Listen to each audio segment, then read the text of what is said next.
نحمده ونصلي ونسلم على رسوله الكريم أما بعد فأعوذ بالله من الشيطان الرجيم بسم الله الرحمن الرحيم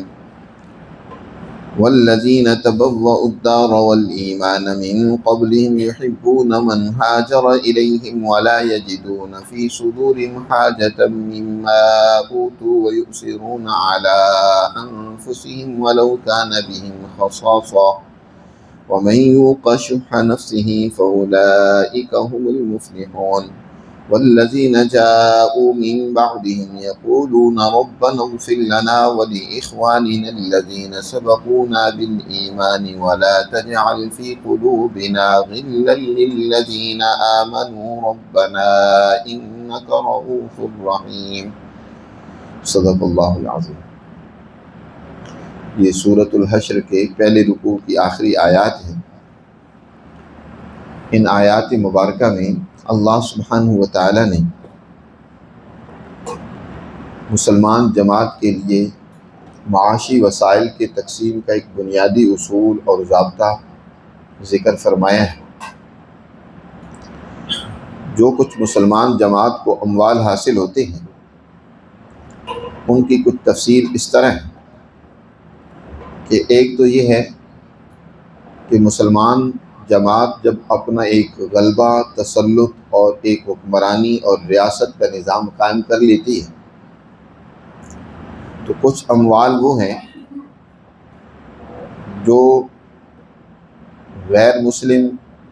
یا مسلمان رعایا سے حاصل کیے جاتے ہیں۔ مسلمانوں سے جو مال لیے جاتے ہیں وہ زکوٰۃ و صدقات کے نام سے ہوتے ہیں۔ مسلمان جو بھی ریاست کی ترقی کے لیے خرچ کرتا ہے در حقیقت وہ اللہ کے راستے میں اس کی عبادت شمار ہوتی ہے اور اس کو زکوٰۃ یا صدقات کا عنوان دیا جاتا ہے۔ اور غیر مسلم ان کے اوپر بھی ایک مالی حصہ بطور ٹیکس کے مقرر کیا جاتا ہے۔ اگر کوئی تاجر پیشہ ہے تو تجارت کا مال اس کے اوپر ایک ٹیکس کی مقدار مقرر کی جاتی ہے تاکہ ریاستی امور کو سر انجام دینے میں آسانی اور سہولت ہو۔ یا اسی طرح اگر مسلمان ملک میں اراضی ہے، زمینیں ہیں، وہ زرعی ملک ہے تو زراعت کے اوپر بھی ایک مخصوص مقدار ٹیکس کی مقرر کی جاتی ہے۔ مسلمان جماعت کے لیے وہ 5% بھی ہو سکتا ہے، 2.5% بھی ہو سکتا ہے، اس سے کم و بیش بھی ہو سکتا ہے۔ اور مسلمان جماعت جو وہ زراعت میں سے ایک مخصوص مقدار دے گی اس کو عشر کہا جاتا ہے۔ اور غیر مسلم کے اوپر جو ٹیکس مقرر کیا جاتا ہے اس کی زمین کے حوالے سے تو اس کو خراج کہا جاتا ہے۔ اور جو تجارت کے حوالے سے جو اس کے اوپر ٹیکس لگایا جاتا ہے اس کو جزیہ وغیرہ کا نام دیا جاتا ہے۔ ایک تو یہ اموال ہے، اور دوسرے اس کے علاوہ مسلمان جماعت اگر کسی ظالم طاغوتی طاقت و قوت سے نبرد آزما ہوتی ہے اور ان کو شکست دیتی ہے تو ان کے وہ جنگ کے دوران ان کے حاصل ہونے والے وہ اموال ان کو غنائم کہا جاتا ہے، غنیمتیں۔ اب وہ 2 قسم کے اموال ہوتی ہیں، ایک تو وہ جن کو اموال منقولہ کہا جاتا ہے، دوسرے وہ اموال ہیں جو غیر منقولہ ہیں، مثلا زمینیں ہیں، مکانات ہیں یا اور معدنیات ہیں۔ تو جو اموال منقولہ ہوں ان کے بارے میں تو اصول یہ ہے کہ اس کا 5واں حصہ نکال کر باقی جو اموال ہوں گے وہ ان فوجوں میں تقسیم کیے جائیں گے جنہوں نے اس جنگ میں حصہ لیا۔ یہ اس وقت کا قانون تھا جب فوج کے لیے براہ راست کوئی ان کی تنخواہیں اور وظائف مقرر نہیں کیے گئے تھے۔ ظاہر ہے فوج کے بھی اخراجات ہوتے ہیں، انہوں نے اپنے بیوی بچوں کے خرچے پورے کرنے ہیں اور وہ رات دن انہوں نے دین اسلام کے غلبے کے لیے اور ظالم طاغوتی طاقتوں سے لڑنے کے لیے وقف کر رکھا ہے، تو ان کے اخراجات کہاں سے پورے کیے جائیں گے؟ تو وہ انہی اموال سے پورے کیے جاتے تھے۔ لیکن بعد میں جب فوجوں کی باقاعدہ تنخواہیں مقرر ہو گئیں اور ان کو ماہانہ ملنے لگا، چاہے جنگ ہو یا نہ ہو، فتح ہو یا نہ ہو، تو اب وہ حاصل ہونے والے سارے اموال وہ بھی بیت المال میں جمع ہوں گے، وہ فوجوں کا حصہ نہیں اب رہیں گے۔ اسی طرح حضور صلی اللہ علیہ وسلم کے دور میں اور خلفائے راشدین کے دور میں، کیونکہ رضاکارانہ طور پر ابتدا میں فوجیں لڑتی تھیں، مسلمان لڑتے تھے، کوئی باقاعدہ ان کی تنخواہیں بعد میں حضرت عمر فاروق رضی اللہ تعالیٰ عنہ نے اپنے دور میں مقرر کی، حضور کے دور میں اور حضرت ابوبکر کے دور میں اور حضرت عمر کے ابتدائی دور میں مقرر نہیں تھی۔ تو جو مال ایسے ہیں جو مسلمان جماعت کو بغیر لڑائی کے ملے ہیں، حاصل ہوئے، جن میں کوئی جنگ نہیں کرنی پڑی، دشمن پر ایسا روغ پیدا ہوا کہ اب یہ دشمن اپنے ان زمینوں کو، اپنے مالوں کو چھوڑ کر وہاں سے جلا وطن ہونے پر مجبور ہوا، جیسے بنو نذیر کا واقعہ بھی ذکر ہوا تھا۔ تو یہ حاصل ہونے والے اموال، ان کے بارے میں تقسیم کا ذرا دوسرا قانون وہ یہ ہے کہ اس کی یہاں قرآن نے 4 مدات ذکر کی ہے، 4 طرح کے لوگ ہیں کہ ان مالوں کو ان پر خرچ کیا جائے گا۔ ان میں سب سے پہلے تو خود نبی کریم صلی اللہ علیہ وسلم یا جو سربراہ مملکت ہوگا، ظاہر ہے اس کے بھی اخراجات ہیں، انہوں نے بھی اپنے گھر کا نظام چلانا ہے، تو اس کے لیے ایک مخصوص حصہ اس میں سے نکالا جائے گا، جو شریعت نے مقرر کی ہے کہ 1/4 اس کو دیا جائے گا۔ باقی جو 3 حصے ہوں گے، ان میں سے ایک حصے کے بارے میں فرمایا ذی القربہ، ولی ذی القربہ، جو حضور کی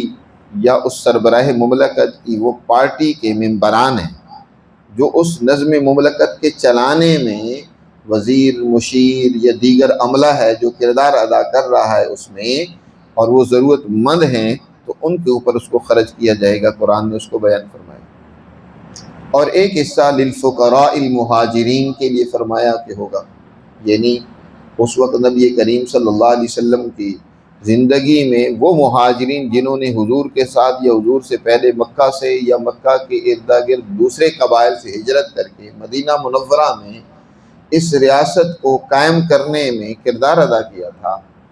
تو ان فقراء اور مہاجرین کے لیے اللہ نے ایک حصہ ان پر خرچ کرنے کا حکم دیا،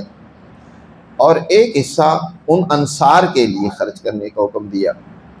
والذین تبوؤا الدار والایمان، کہ جنہوں نے ان مہاجرین کو ہر طرح سے معاونت فراہم کی اور دین کے غلبے کے لیے انہوں نے اپنی جان، مال، ہر طرح کی قربانی کے لیے پیش کیا۔ تبوؤا الدار والایمان من قبلہم یحبون من ہاجر الیہم، اور اللہ نے یا اس جماعت جس کو جماعت انصار کہا جاتا ہے ان کی بڑی تعریف کی ہے، بڑی خصوصیات اور صفات بیان کی۔ اور ایک حصہ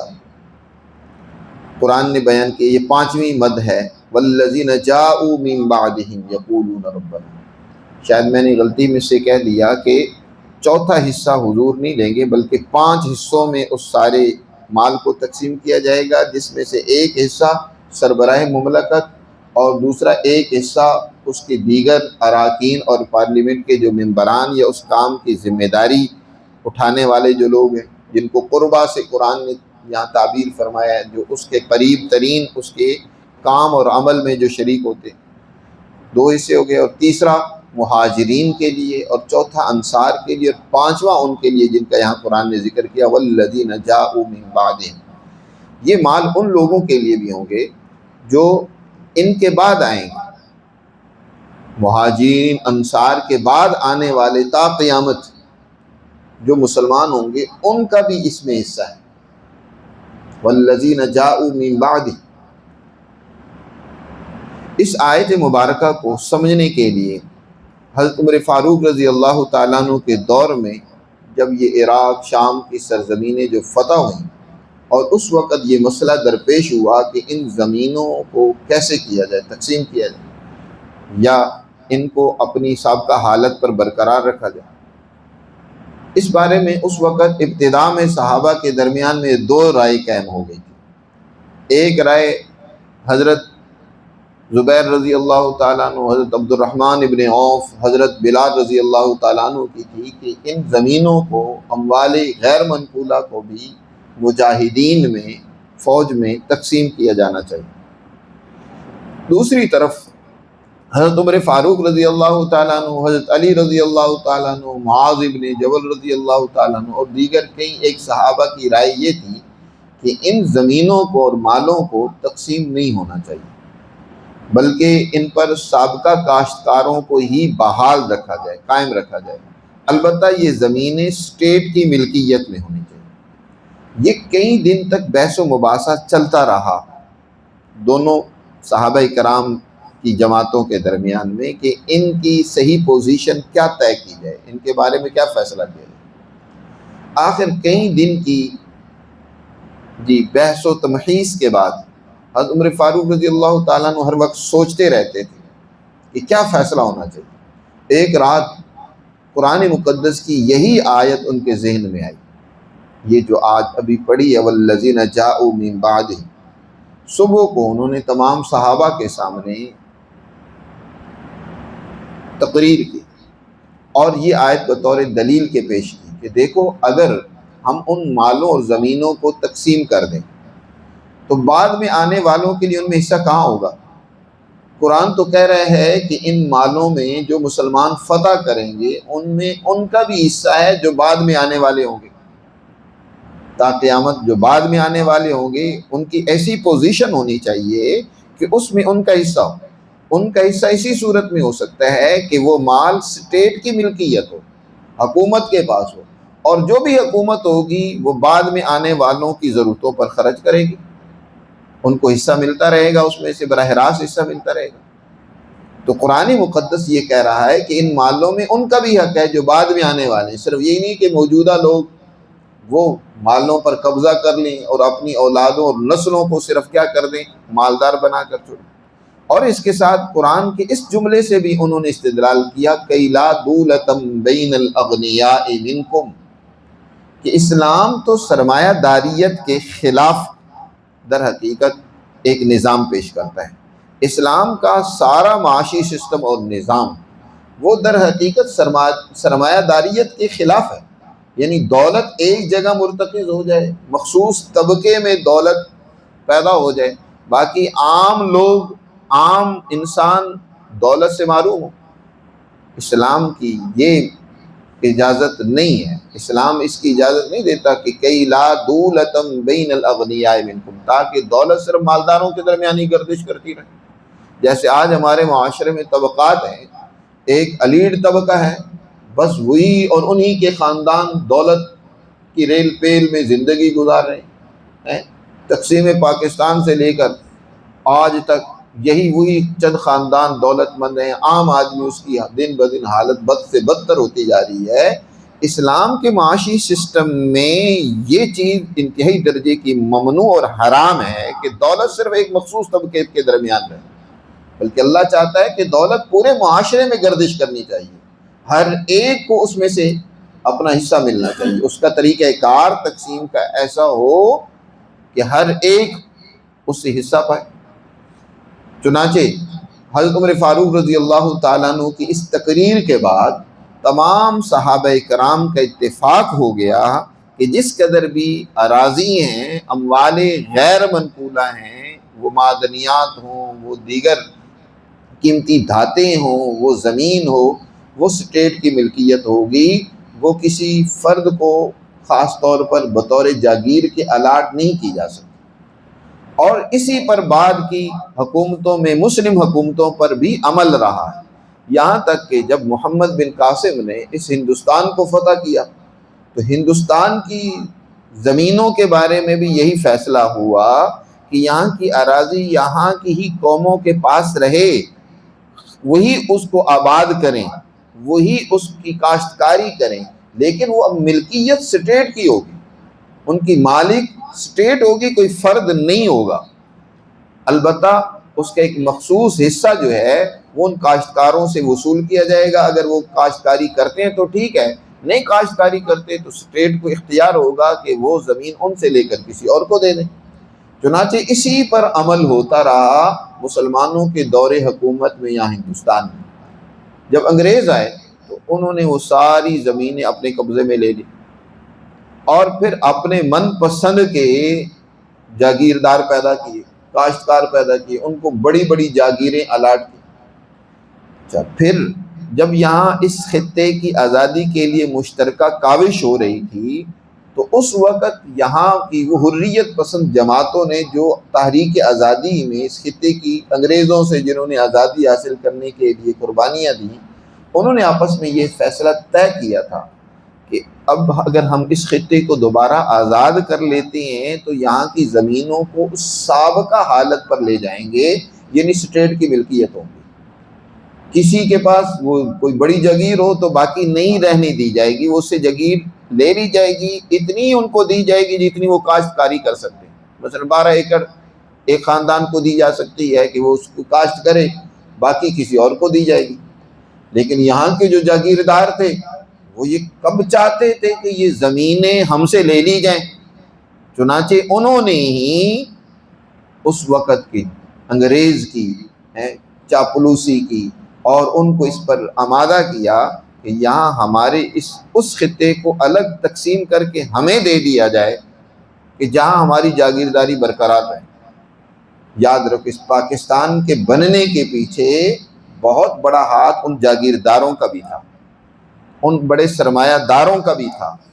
کہ جو چاہتے تھے کہ ان کی جاگیریں اور سرمایے محفوظ رہیں، ان کے پاس ہی رہیں۔ چنانچہ خود وہ ایک اصفہانی چاہے اس وقت چلتی تھی، وہ اس کا بڑا کاروبار تھا اور وہ ہندو بنیے سے اس کا اکثر مقابلہ ہوتا تھا۔ وہ خود بیان کرتا ہے، کہتا ہے کہ بھئی ہم نے تو پاکستان اس لیے بنایا تھا تاکہ ہماری تجارت ہمارا سرمایہ محفوظ ہو جائے۔ وہاں تو ہندو بنیے سے ہمارا مقابلہ ہوتا تھا اور ہمارا کاروبار اس طرح نہیں چمکتا تھا، تو ہم نے اس لیے ہندو سے الگ اپنا خطہ کر لیا تاکہ ہمارا مقابلہ کسی سے بھی نہ ہو، ہماری سارے سرمایہ پر، دولت پر ہماری غلبہ ہو، ہمارا تسلط ہو، ہم جیسے چاہیں تجارت کریں، کاروبار کریں، ہمیں روک ٹوک کوئی نہ ہو۔ تو ہم نے تو اس لیے پاکستان بنایا تھا، اور ہم نے جاگیرداروں نے اس لیے پاکستان بنایا تھا تاکہ ان کی جاگیرداریں محفوظ ہوں۔ اور آج تک یہ دولتانے، یہ وٹو، یہ ٹیوانے، یہ زرداری، یہ وہی جاگیردار جن کو انگریز نے وہ زمینیں الاٹ کی تھیں، انہوں نے اس میں کردار ادا کیا، اور آج تک انہی کے خاندان ان جاگیروں پر قابض ہیں۔ اس کے لیے کوئی قانون یہاں نہیں بنایا گیا کہ ان کی اتنی زمینیں ہیں کہ بنجر پڑی ہوئی ہیں، بے آباد پڑی ہوئی ہیں جی، لیکن ان کی تقسیم کرنے کا کوئی اصول اور ضابطہ نہیں ہے، بس وہ مالک ہیں، جیسے چاہیں ہوں جی، ان کی اپنی زمینیں ہیں، جیسے چاہیں ان کا استعمال کریں۔ تو دین اسلام کی تعلیمات میں اس طرح کی جاگیرداری کی کوئی اجازت اور گنجائش نہیں رہی مسلمانوں کے دور عروج میں، شروع سے لے کر آخر تک۔ یہ انگریز کی پیدا کردہ ہے،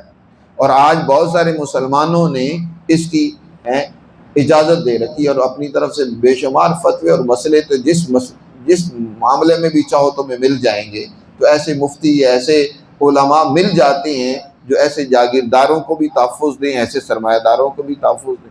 قرآن مقدس نے یہاں یہ بات واضح کہی ہے، اصول اور ضابطہ بیان کر دیا ہے کہ یہ اموال تقسیم کیے جائیں گے، اور اس میں حصہ ان لوگوں کا بھی ہوگا جاؤ من بعد، جو ان کے بعد آئیں گے۔ اب بعد میں آنے والوں کی سوچ کیا ہے کہ انہیں دیکھیں، ان کے پہلے لوگوں نے ان کے لیے کتنی قربانیاں دی، ان کے لیے ایسی حکومتیں عدل و انصاف پر قائم کی، ایسے علاقے فتح کیے جہاں سے ریونیو اکٹھا ہو رہا ہے، اور ان کی ترقی کے لیے، ان کی تعلیم و تربیت کے لیے، ان کے صحت، علاج، معالجے کے لیے، ان کی ضروریات کے لیے وہ خرچ ہو رہا ہے۔ تو اپنے ان سابق، اپنے ان پہلے لوگوں، اپنے ان متقدمین کے لیے، اپنے سلف صالحین کے لیے، اپنے ان صحابہ اور ان کے بعد کے اونچے درجے کے لوگوں کے لیے وہ کیا کرتے ہیں؟ دعائیں کرتے ہیں۔ ان کے دل میں ان کی عظمت، ان کی اہمیت موجود ہے۔ چنانچہ آگے اللہ نے ارشاد فرمایا، وہ دعا کرتے ہوئے کہتے ہیں یقولون ربنا اغفر لنا، اے ہمارے پروردگار ہمیں بھی معاف فرما، وَلِإِخْوَانِنَا الَّذِينَ سَبَقُونَا بِالْإِيمَانِ، ہمارے ان بھائیوں کو بھی معاف فرما جو ایمان کے ساتھ ہم سے سبقت لے گئے، جنہوں نے ایمان پہلے قبول کیا اور اس ایمان کی بنیاد پر انہوں نے کردار ادا کیا، اور یہ سارا اس کا فیض اور اس کے اثرات و ثمرات ہمیں آج تک مل رہے ہیں۔ آج تک اگر ہم اسلام سے واقف اور آگاہ ہیں تو یہ اس در حقیقت اس جماعت کی محنت کے اثرات ہیں جو نبی کریم صلی اللہ علیہ وسلم پر سب سے پہلے ایمان لے آئی اور انہوں نے قربانیاں دیں، ان کی ہی جد و جہد کے اثرات۔ انبیاء کے علاوہ جس قدر بھی انسان ہیں ان سے کہیں غلطی اور لغزش بھی ہو جاتی ہے۔ یہ تو نہیں ہے کہ صرف گناہوں سے تقدیس اور عصمت انبیاء علیہ السلام کا خاصہ ہے، لیکن ان کے علاوہ جس قدر بھی چاہے صحابہ کرام ہیں یا بعد کے لوگ ہیں ان سے غلطیاں بھی ہو جاتی ہیں۔ ان کی غلطیاں جو ہیں وہ ہمارے لیے طعن و تشنیع کا ذریعہ نہیں ہونی چاہیے کہ ہم ان کو بنیاد بنا کر ان سے کسی قسم کی اگر لغزش ہوئی ہے، اور وہ لغزش اور خطا بھی حضرت الامام شاہ ولی اللہ رحمۃ اللہ علیہ تو فرماتے ہیں کہ صحابہ کرام کی لغزشیں خاص طور پر جو ہوئی ہیں وہ تو امت کے لیے ایک بہت بڑی سہولت پیدا کر کی گئی۔ اللہ سبحانہ و تعالیٰ نے قانون سازی کی اور حضور نے قانون انسانیت کے لیے شریعت کا قانون جاری کرنا تھا، اس کے لیے اس قانون کو سمجھانے کے لیے کوئی نہ کوئی مثال چاہیے ہوتی ہے۔ تو جو کوئی ایسا واقعہ کہ حضور کی شان کے منافی نہیں ہے وہ تو خود حضور سے کروایا گیا اور اس کے مطابق ایک قانون بیان کر دیا گیا کہ اگر تم سے کہیں بھول چوک ہو جائے یا کوئی معاملہ ہو جائے تو اس قانون پر اس طریقے سے عمل کرنا ہے۔ مثال کے طور پر نبی کریم صلی اللہ علیہ وسلم نماز میں بھول گئے، کتنی رکعتیں ہوئی ہیں؟ 3 ہوئی ہیں، 4 ہوئی ہیں، آپ صلی اللہ علیہ وسلم بھول گئے، اور بعد میں صحابہ نے کہا کہ اللہ کے رسول نماز کم ہو گئی یا آپ بھول گئے؟ حضور نے فرمایا کہ نہیں، میں نہ بھولا ہوں نہ نماز کم ہوئی ہے۔ صحابہ نے کہا نہیں جی، رکعتیں تو آپ نے 3 پڑھائی ہیں۔ تو آپ صلی اللہ علیہ وسلم نے پھر تنبیہ ہوئی کہ واقعی میں بھول گیا ہوں، تو پھر آپ نے پوری رکعتیں مکمل کر کے سجدہ سہو کر کیا، یعنی ایک قانون واضح کیا کہ بھول کوئی جائے نماز میں، یہ بھول جانا کوئی حضور کی شایان شان کے منافی نہیں ہے۔ بھول جانا انسان ہونے کے ناطے یہ کوئی گناہ کی بات نہیں ہے، تو اس کا قانون بیان کر دیا۔ لیکن بہت سارے قوانین ایسے ہیں کہ ان کو جاری کرنا ہے اور حضور کی شایان شان تو وہ ہے نہیں ہے وہ عمل کروانا، تو وہ صحابہ سے عمل کروایا گیا تاکہ اس قانون کو حضور کی موجودگی میں جاری کیا جائے، تاکہ قیامت انسانیت کے لیے ایک واضح ہو جائے کہ اس طرح کی غلطی ہو جائے یا عمل ہو تو اس قانون کو پھر کیسے نافذ کرنا ہے۔ مثلا ایک صحابی سے غلطی ہوگی، ان سے زنا ہو گیا، اور اس غلطی کا اتنا احساس ہوا کہ خود حضور کی خدمت میں آئے کہ اللہ کے رسول مجھے پاک کر دیجئے، مجھ سے غلطی ہو گئی۔ حضور صلی اللہ علیہ وسلم نے اعراض کیا، انہوں نے پھر کہا کہ اللہ کے رسول مجھے پاک کر دیجئے، مجھ سے غلطی ہو گئی۔ اب اس سے بڑا کیا کمال اور دیانت داری اور ایمانت داری ہوگی کہ انہوں نے اپنے آپ کو پیش کیا سزا کے لیے کہ اللہ کے رسول مجھ پر سزا جاری کیجئے کہ مجھ سے غلطی ہوگی۔ چنانچہ ان پر پھر سزا جاری کی گئی۔ بعض لوگوں نے اس وقت جب سزا ان پر جاری کی جا رہی تھی تو اس وقت انہوں نے بھاگنا شروع کر دیا، تو بعض نے ان کو برا بھلا کہا کہ یہ کام ہی کیوں کیا تھا، بھاگتے ہو سزا سے۔ حضور صلی اللہ علیہ وسلم نے یہ جب جملے سنے ان کی برائی میں تو آپ نے ناراضگی کا اظہار کیا اور فرمایا کہ تمہیں پتہ ہے اس نے کتنی بڑی توبہ کی ہے؟ اس نے اتنی بڑی توبہ کی ہے کہ اگر 70 گاؤں میں وہ توبہ تقسیم کر دی جائے تو اللہ ان کی بھی مغفرت فرما دے گا، تو ان کے بارے میں تم برا بھلا ان کو کہتے ہو۔ تو ان سے اگر اس طرح کی کوئی لغزش ہو گئی ہے تو بعد میں آنے والے ان کی لغزشوں کا ذکر نہیں کرتے، بلکہ ان کی ان خوبیوں کا، کمالات کا، ان کے محاسن کا ذکر کرتے ہیں، اور ان کی لغزشوں کے بارے میں اللہ سے دعا کرتے ہیں کہ یا اللہ ہمیں بھی معاف کر دے، ہمارے ان سابقین ایمان والے مسلمان جماعت کے لوگوں کی غلطیوں کو بھی معاف کر دے۔ ربنا اغفر لنا ولاخواننا الذین سبقونا بالایمان، جو ایمان میں ہم سے سبقت لے گئے ہیں، پہلے گزر گئے ہیں، تو اللہ انہیں بھی معاف فرما دے۔ ان کے لیے مغفرت کی دعا کرتے ہیں،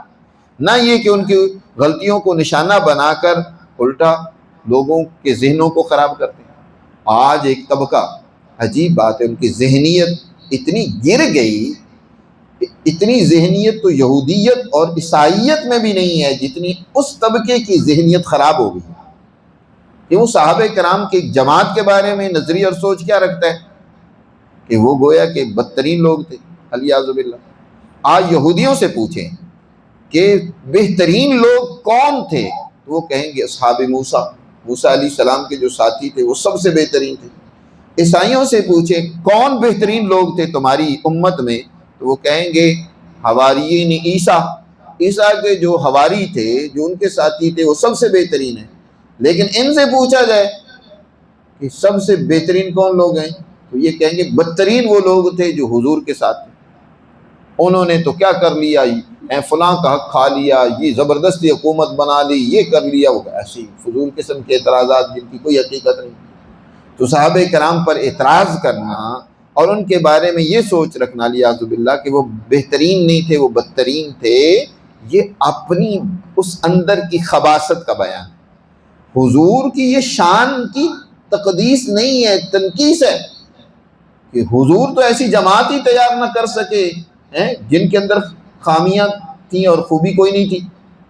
حضرت موسیٰ علیہ السلام ان سے بہتر ہوئے الیاذ باللہ، حضرت عیسیٰ علیہ السلام نے تو ایسی جماعت تیار کر لی کہ جو سب سے بہترین تھے، لیکن حضور کی جماعت وہ اتنی تھی کہ حضور کے جانے کے بعد ساری گویا کہ پھر گئی اور وہ آپس میں لڑنے لگ پڑے اور وہ ایک دوسرے کا مال اور ایک دوسرے کے حق پر ڈاکہ ڈالنے لگ پڑے۔ عجیب قسم کی ذہنیت ہے، اس میں تو حضور کی شان کو گویا نشانہ بنایا جا رہا ہے۔ اس لیے اس جماعت کے بارے میں، اس مسلمان جماعت کی سوچ یہ ہوتی ہے، قرآن نے کہا ہے کہ وہ اپنے ان بھائیوں کے لیے مغفرت کی دعا کرتے ہیں، بخشش کی دعا۔ اگر کوئی لغزش ہوئی بھی ہے، کوئی آپس میں جنگیں ہوئیں، وہ اجتہادی غلطی تھی، آپس میں مسئلے کو حل کرنے کا اس دور میں یا اس وقت تقاضا ایسا تھا کہ آپس میں جنگ ہو گئی یا کوئی معاملہ پیش آ گیا، وگرنہ اس کے پیچھے بھی ان کے درمیان میں سوائے اخلاص کے کچھ نہیں تھا، مفاد پرستی نہیں تھی۔ وہ تو قرآن نے پچھلی آیات میں بیان کر دیا کہ وَلَا يَجِدُونَ فِي صُدُورِهِمْ حَاجَةً مِّمَّا أُوتُوا وَيُؤْثِرُونَ عَلَىٰ أَنفُسِهِمْ وَلَوْ كَانَ بِهِمْ خَصَاصَةٌ۔ ان کے اندر سرمایہ پرستی نہیں ہے، مفاد پرستی نہیں ہے، موقع پرستی ان میں نہیں ہے، بلکہ یہ بخل سے، یہ مال کی محبت سے، حرص سے بالکل پاک ہیں۔ اور وَمَن يُوقَ شُحَّ نَفْسِهِ، جو دل کے اندر مال کی حرص سے بچ گیا، فرمایا فَأُولَٰئِکَ هُمُ الْمُفْلِحُونَ۔ قرآن کہہ رہا ہے کہ ان کے دلوں میں حرص نہیں ہے، ان کے دلوں میں عہدے کی لالچ اور مفاد پرستی نہیں ہے، یہ پاکیزہ اور مقدس لوگ ہیں۔ قرآن تو یہ کہے، لیکن ہم ان کی غلطیاں ڈھونڈنے بیٹھ جائیں، بہت بڑی خامی اور کوتاہی کی بات ہے۔ اللہ سبحانہ و تعالیٰ فرما رہے ہیں کہ بعد والے ان کے لیے دعا کرتے ہیں اور کہتے ہیں وَلَا تَجْعَلْ فِي قُلُوبِنَا غِلًّا لِّلَّذِينَ آمَنُوا، اے اللہ ہمارے دلوں میں ان لوگوں کے لیے جو ایمان والے تھے کسی قسم کا بغض اور کینہ نہ ہو، ان کے بارے میں ہمارے دلوں میں کینہ پیدا نہ کرنا۔ وَلَا تَجْعَلْ فِي قُلُوبِنَا غِلًّا لِّلَّذِينَ آمَنُوا رَبَّنَا إِنَّكَ رَءُوفٌ رَحِيمٌ، اے ہمارے پروردگار بے شک تو بڑا مہربان ہے، بہت ہی بخشنے والا ہے اور بہت ہی مہربانی فرمانے والا ہے۔ تو یہ آیت بہت جامع ہے، اس کے ذریعے سے میں اپنے سلف صالحین صحابہ کرام اور ان کے اسی طرح پیروکاروں کے لیے ان کے ذریعے سے دعائے مغفرت کرتے رہنا چاہیے اور ان کے بارے میں ہر قسم کی بدگمانی سے اپنے آپ کو بچانا چاہیے، کیونکہ اس دعا میں ایک مسلمان اللہ سے یہی بات مانگتا ہے کہ اللہ ہمارے دلوں میں ان کے بارے میں کوئی بغض کینہ نہ ہو، بلکہ ہمارے دلوں میں ان کی محبت ہو۔ اللہ ہمیں سمجھ نصیب فرمائے اور اپنی تعلیمات پر عمل کی توفیق۔